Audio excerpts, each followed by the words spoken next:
about 1.5 years ago, a friend of mine and I, who's more business oriented but also has kind of a technological background, we got together and we were trying to decide like what's a pressing problem in the world that we can solve.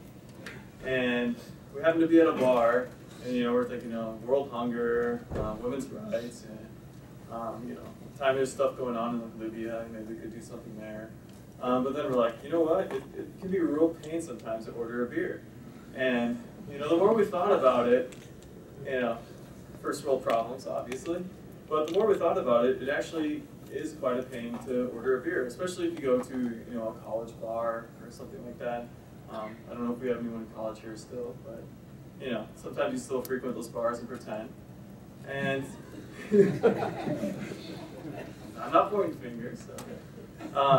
So you go to a bar, it's busy, you go to a club, maybe you go to one of Bachelor's crazy parties, and you want to order a beer, and you're trying to fight in line, you're not a hot woman, so the bartender doesn't care about you, and you end up waiting 10 minutes just, to shout some order, maybe you'll get the drink that you want, and then you finally get in, and then you go, try to find your friends, where are they now? You just waste all this time, you're probably looking at your phone because you want to pretend like you're doing something important.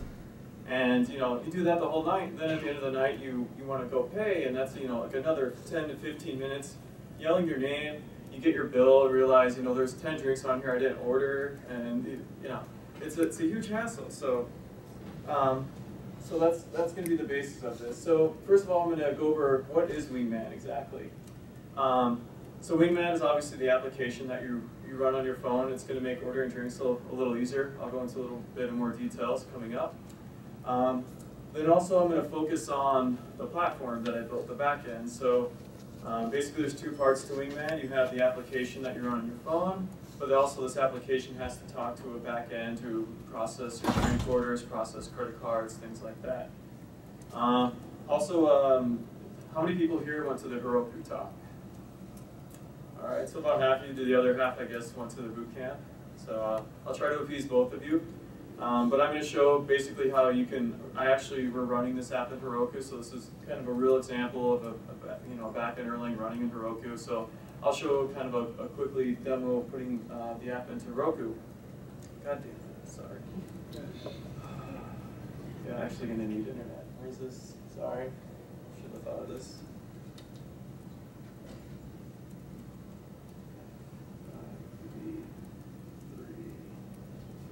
Right. Okay, thank you. All right. Okay. Finally on with questions. So, what is Wingman? So basically, like this, you can think of this problem. Actually, it is. Again, put things into perspective. This is an actual problem that occurs at many different levels.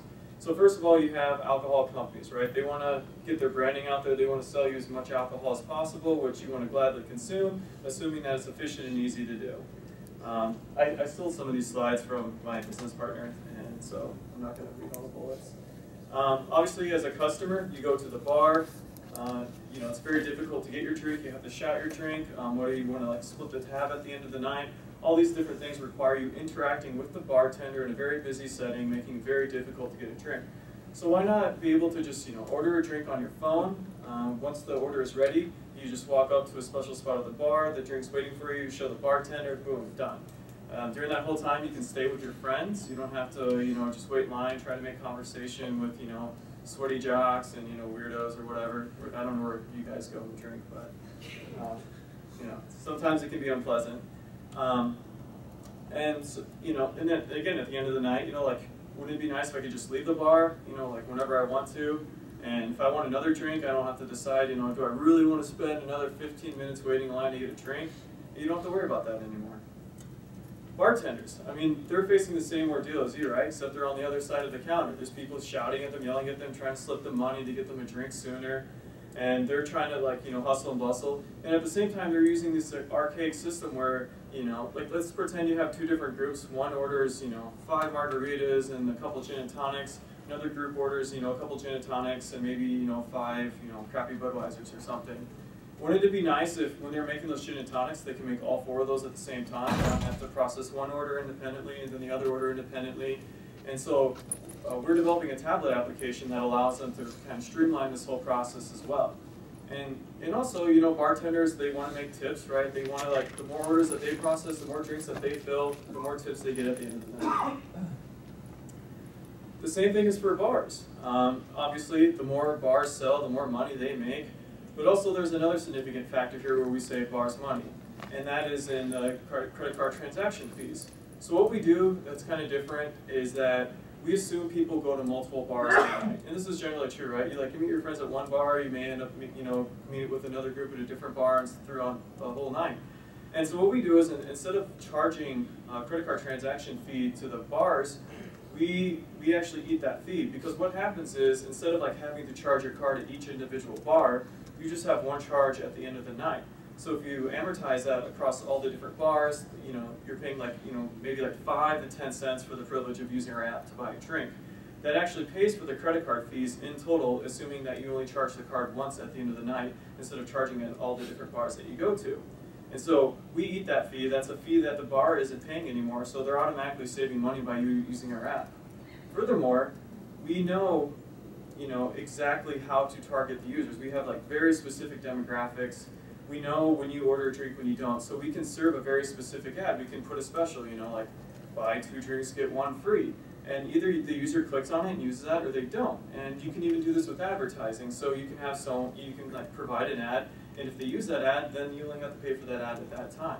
And again, you know, the bars can know, like, if they run different specials on different nights, which ones are working, which type of crowds are they attracting, what kind of drinks are they serving, and they can find all these different things out. And, you know, this goes, you know, all the way back to, like, you know, how do they do, kind of like predictive ordering for, like, what do they need to keep in stock on certain nights or certain days of the year. You can look across this longitudinally, and we end up, you know, being able to sell the data back to them. And, you know, that's where we start making money. So we let them use our product for free, but at the end of the day, if they want to have access to the analytics, you know, they come to us, we can process them and show them some neat charts and everything. So everyone's happy, right?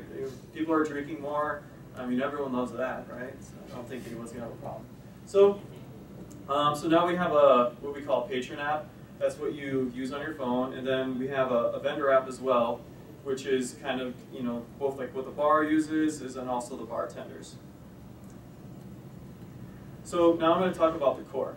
So a nice thing about this core, and the reason I'm kind of giving this talk, you know, it's just not a big sales pitch to go drink, is that this is kind of, I'm trying to make this more of a general payment platform. So you can think of this problem in many different contexts. For instance, everyone who's ever gone to Starbucks, you probably see, you know, people that now have the Starbucks application where they can go and they can scan their phone. Now think if an independent coffee shop wanted to do that. It's relatively similar to, you know, buying a drink at a bar. And so instead of, like, you know, having to order on your phone, which you could also do, we could just simply replace that with a QR code and create something very similar to what Starbucks provides, but for independent coffee shops. And in doing so, the backend system is completely the same. Instead of ordering beer, you're ordering coffee. And so I've tried to create this platform to be, you know, something that could be generalized and used for different types of situations. So where someone can, you know, focus more on the idea and kind of the interface of, like, whatever their phone application is going to be, and then you kind of use this unified backend platform. And in doing so, it's not open source yet. I actually told some people by today it would be open source, but it's going to be about a week from today, just because I'm still, you know, being a grad student and stuff, it's not easy. But so at the end of the day, I hope actually other people pick this up and use it for different kinds of uses. I mean, I've come up with like 10, you know, just in the past talking with people. And so with that said, here's kind of the architecture. So as you can see, we use PhoneGap. I don't know if anyone here has used PhoneGap. I'd recommend probably not using it. It wasn't the best decision, but, you know, when you have people that are working basically for free, you know, we utilize and maximize the workers that we do have. So we basically support iPhones and Android phones, but it also technically supports some of these other things. And then we also have a web application for vendors, and that's actually Ruby on Rails. But then we have a RESTful interface, and this is implemented using Web Machine, and I call this my Webman web app. And these are the 3 major apps.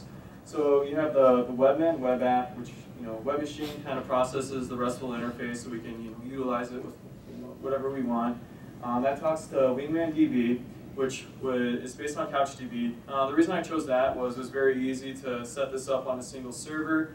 But like once we started growing and got things all working together, it's very easy to switch that out and just use clouded, which I'll actually show when I go through the Herokuization of things. And then I just have like a simple idioms app as well that covers like payment stuff and urban airship. Actually, yeah.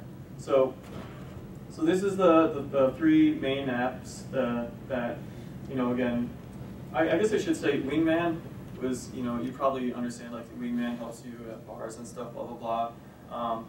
Never loved the name, but it's kind of stuck around, so I'm sorry for that. All right, so I'm going to go ahead and start this is going to be kind of like a demo, step through code kind of thing, kind of a high level. This isn't by no means is going to like, teach you necessarily how to take this platform and use it right away, but hopefully it'll give you an understanding of the general flow, so once this is released, you can go through it and modify it to your own needs. All right.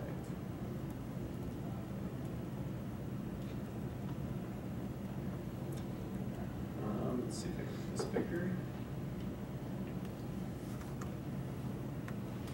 People see that? I mean, it's about as maybe they can make it a little bigger. Okay, so here's the code. Already kind of pre-built things, so rebar get deps, already did that in case the internet didn't work, and then you would also run rebar compile. Yeah, it's already compiled. One quick thing where is it? So for this initial demo, I'm just running CouchDB locally, so this is CouchDB. All right, so to start it, I just have a simple start script. Okay, it started. And again, the interface is a RESTful interface, so I just use curl. I guess I should show you what I'm doing. So, I should put this quicker too. Okay. So this is the JSON that I'm going to be providing to the API. And actually, I'll just run it first. So again, this is JSON, very simple. This may not even be, yeah, I think this is pretty much the latest. Yeah, it's pretty close. So you have your user ID and name, credit card. It's not a real credit card, obviously. So I'm going to go ahead and this is going to be a post, and it's to the user's API, which I'll address in a second, but hopefully this works. Yeah, it works. We got a response. Okay. So again, using web machines. So this is how to handle this is defined and dispatch.conf. I don't know why that says .com. Whatever. Okay. So I can go ahead and open that up actually.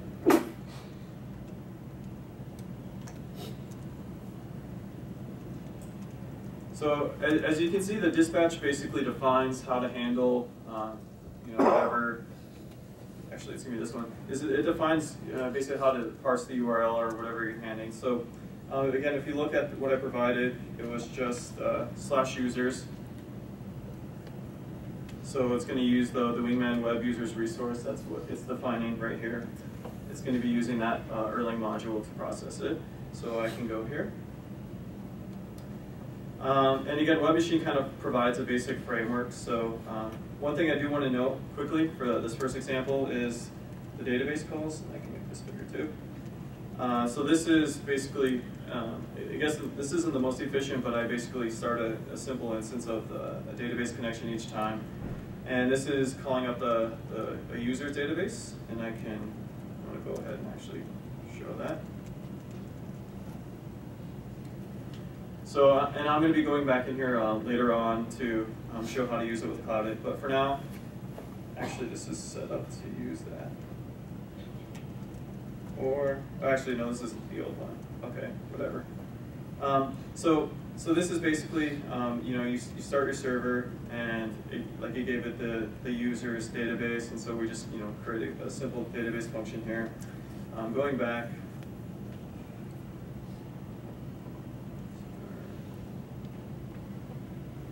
Okay, so you'll have your database, and again, this is just kind of a simple thing that's defined by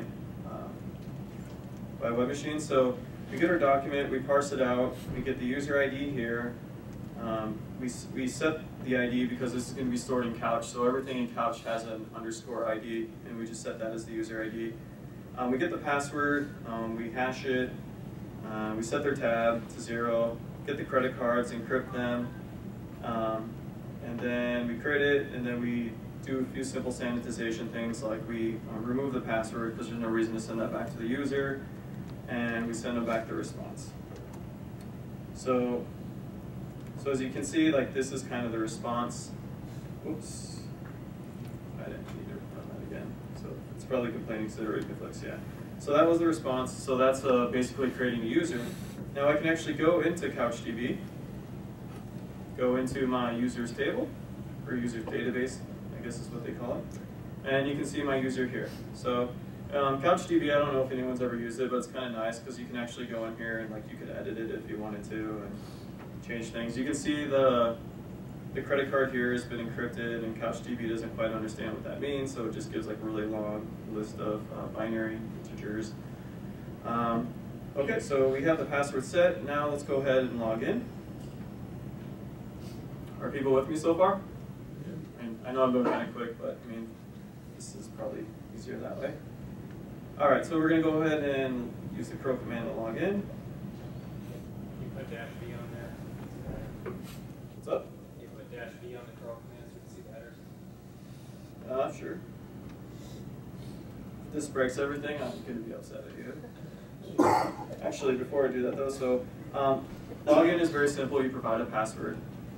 And so you can see this is in the form user/ID/login, which I'll show in the dispatch again. Capital. Okay. So that's the headers. So yeah, so I'll go ahead and go to the dispatch again. So this is the login. So again, it was of the form users/ID, and the ID here means like we can parse it out when we go to parse the URL and login, and that's going to use the Wingman web users login resource. Very explicit naming convention. So again, it's gonna be a simple post. So we get the password, try to validate the password, which you don't really care how it's done. If it's good, return yay. If it's not, return bad. In this case, hopefully it was yay, and it was. And as you can see, we also generated a key. And this is basically going to be your session key. So we can go again in the database and look at kind of what happened. So if I refresh here, there should now be a key value. So now we have a key value, and we can use that key value for our session. And this is just something that we modified the user object for me. So that's cool, that worked. Now that we have a key, we'll go back to short command. So the next thing we're going to do is submit an order. In order to do that, now that we have a key, we actually have to provide that as part of our JSON request.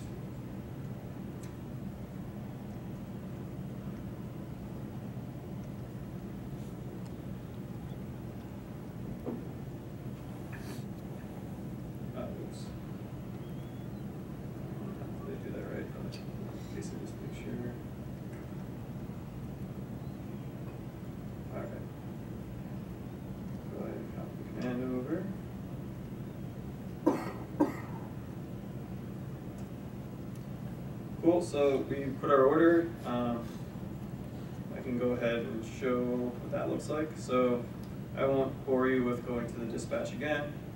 But again, so just processing the order is pretty simple in this case. We verify the auth key. We set a date time and a modified date time.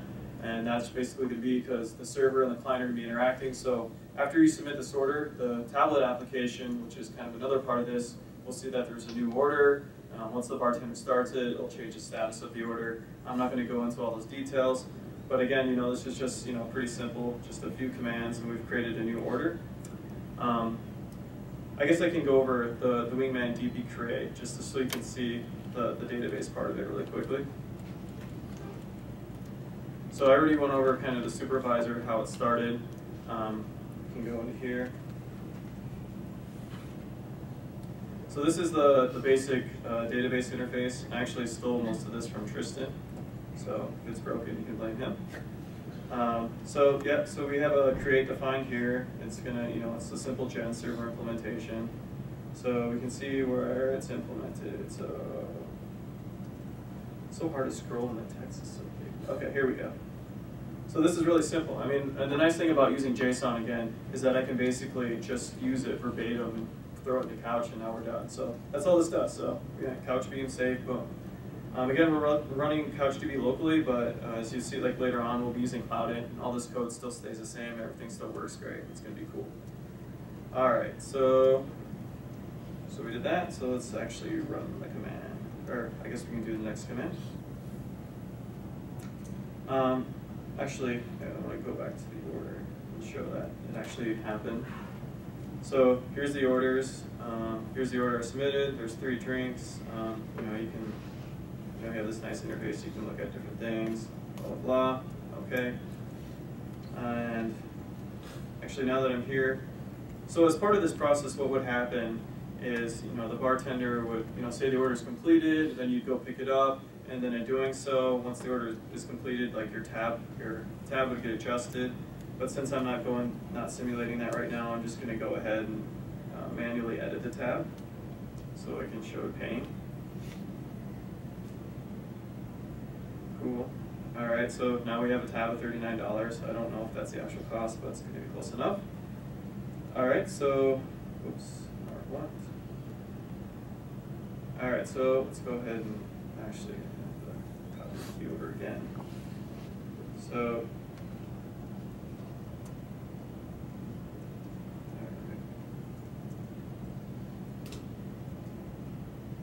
this is what the payment looks like.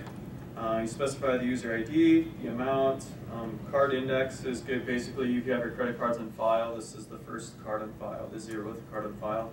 Payment method, currently we support OffNet, which is US-based, and Ogon, which is European-based. We actually have someone running this over in Belgium. I guess I should also mention while I'm doing this, is that currently we're doing most of our testing in Pittsburgh. Is there anyone from Pittsburgh? You are a liar. Because of the proximity to Morgantown? Well, that's one reason. Actually, it's because it's in the Oakland area of Pittsburgh, which is where Carnegie Mellon and Pitt University is. So and also the person I'm working with, he's from both of those schools actually. So we have kind of a network of people to work with there. Cool. Okay, so I modified that, and then just go ahead and run this. Okay.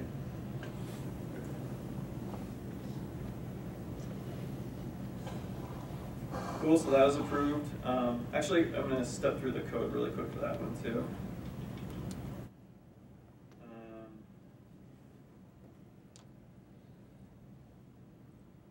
So again, it's pretty simple. Authorize the key that was in this part of the post. Go ahead and extract, we basically check if there's a card index or not. If there is, then we use it on file. Otherwise, you can also provide the credit card information directly. If someone doesn't want to store the credit card, we can just provide that. And that's just a different version of the post. Go ahead and we do a bunch of some stuff behind the ground to actually process the order.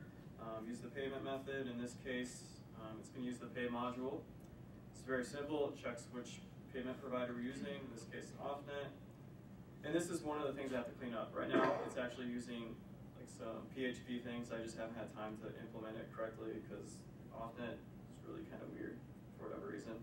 So I use their provided PHP thing and call it from a shell command, which is really, really horrible, but it's worked so far. But I certainly don't want to release that. So that's just one of the last few things on my to-do list before this gets released. And then you just process the response codes. In the case, this actually isn't the actual code that I'm running right now. I have it always return true because with my fake credit card, it wouldn't have actually gone through. So the fact that it did go through though, because I faked it, I should be able to refresh this, and my tab is now 0. Back to the, that's the way it gets stored now. But it works. It may not look pretty. Okay. So now we did that. Let's see. go ahead and Heroku-wise it. Yay. All right. Tristan, I'm using your product. All right. Okay, so it's actually pretty simple to go from an Erlang application or group of applications and to get it working. So what I'm going to do is here. So go ahead and kill this. Again, sorry. Okay, so the one major thing you have to do is you create a thing called a product file, and that's basically the only new thing you have to create besides the Git information. And that's really simple. All this is doing, for the people that didn't see the Heroku talk, is telling Heroku how to run your application. So as you can see, it's just telling it to run start.sh. And that's basically the only thing you have to do. The next step is to, it has to be, Heroku expects everything to be a Git repository. And in general, this, I already have mine in Git, but since I'm trying to show cool things, we'll go ahead and just make our own Git repository. So git init obviously makes a new Git repository. I add all the files, and I just do an initial commit. Now for the Heroku part, I just run Heroku login.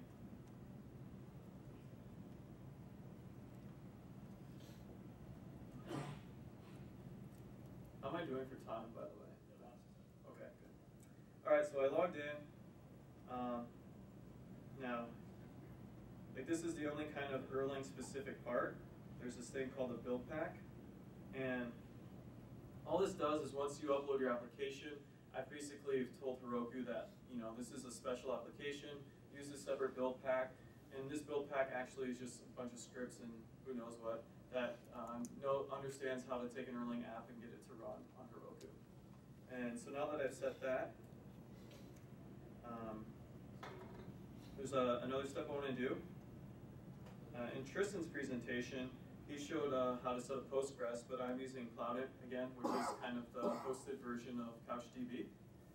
So by running this, I am adding an instance of Cloudit automatically to my Heroku instance, which I'll show in a second.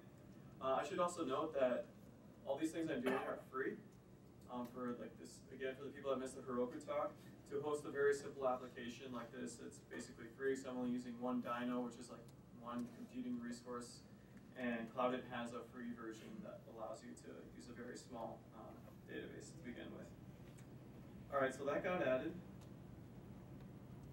Okay, the next thing I'm going to do is I'm actually going to go to Heroku, and so I can create my databases. Let's see what was named. Boiling Shore. Interesting. Okay, so there it is. So as you can see, Cloudit has been added as an add-on. I click on it, and it's going to basically come up with the standard futon interface. And so I just need to create a couple databases. So I have my users database. Cool. Now I have my orders database. Normally I'd have a database for establishments, but I'm not going to that part for now. Okay, cool, so got that set up.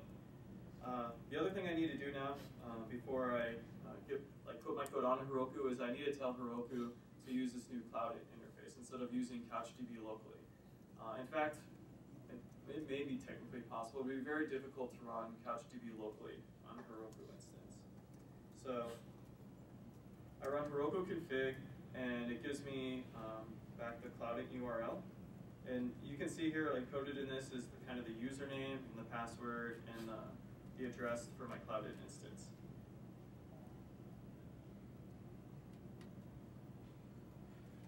And then I'm going to go ahead and modify my database to use it.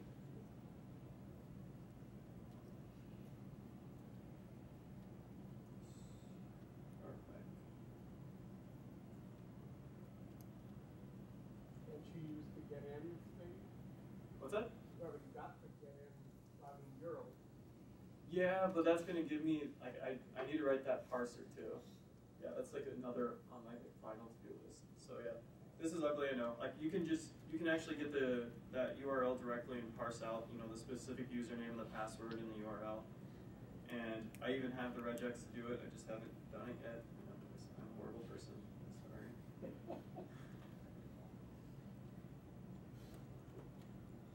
I mean, it's good when I give talks because people learn exactly what not to do.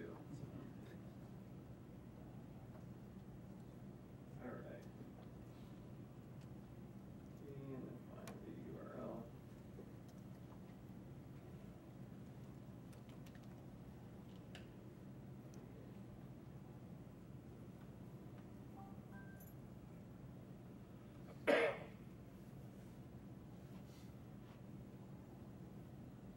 In case people are wondering, this like OK server equals application get end, like those are things that are just set in the config file, so that kind of has where the defaults are.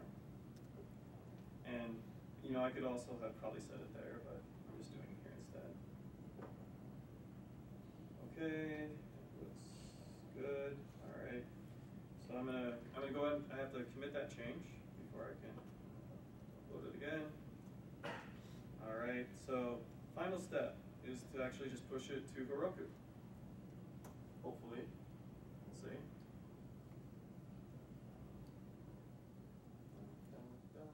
Okay. As it starts going through, you can see the build pack is unpackaging. It's going to run rebar and some stuff. It's going to get my packages. It knows to automatically compile things and all that good stuff. So it's actually pretty cool. After this runs, it should basically be up and done.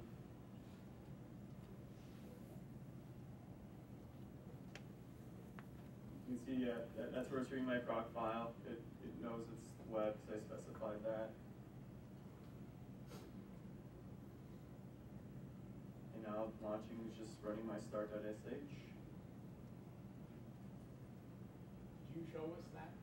What's up? Did you show us your start.sh? Oh, I did not. Actually, good point. So this is just like a one-line Erlang command. Again, for people that missed the Erlang talk, the essential thing here is you have to put no shell. I don't know why, but if you have it, it'll automatically kill your process. Why is that, Tristan? Do you know? Basically, just steal this and use it if it works. Okay. So that's also. I mean, the other thing is. Like I set the deps right because rebar by default puts it in the deps folder, so that's about the only other thing you need to know. I specify my config.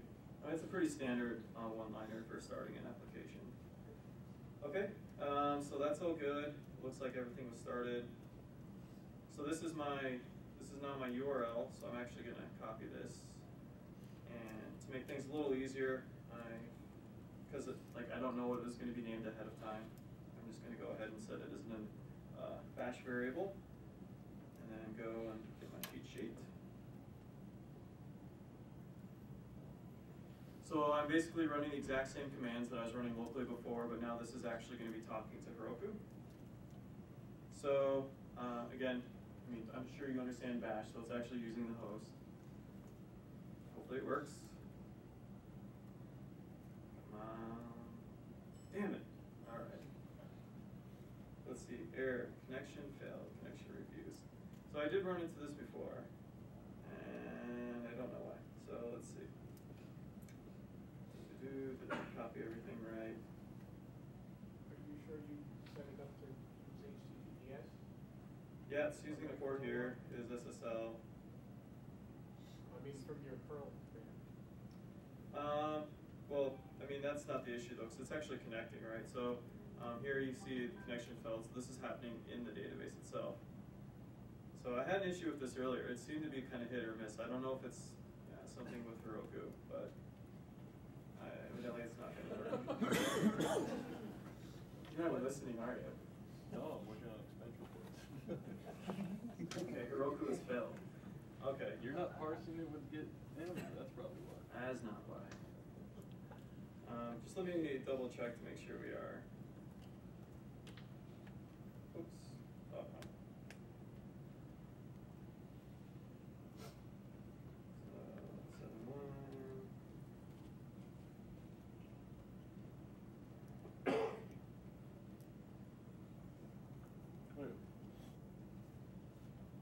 What? Oh no, that port's for talking to cloud. Yeah. Did you commit your changes? Well, let's make sure. Yeah, did you commit? Damn. Yeah. So, I mean, I honestly don't like, I tried this like 5 times, and like 3 times it worked and 2 times it didn't. It's, I don't know. Maybe cloud. All things considered, if you have problems, you can always talk to Tristan, but. I don't work at cloud. I don't think it's a cloud problem. It's a connectivity problem. Tristan and I are good friends, maybe. Okay. Anyways, normally that would work. I don't want to like waste your time debugging it, so I'll go back to the talk. So yeah, if you actually, if you want to use the app, you're in Pittsburgh sometime, it's wingmanap.com. Wingmanapp.com is already taken. And we couldn't come up with a better name, so it is what it is. Again, I'm going to be open sourcing this in about a week. If you want to know more about it, just send me an email, and I'll be able to be sure to keep you updated. And questions, but I'll just keep it here in case you want any of these. And again, like you can go to the App Store on either your Android phone or your iPhone and just search for Wingman Patron, and that's the user end application. And that's it.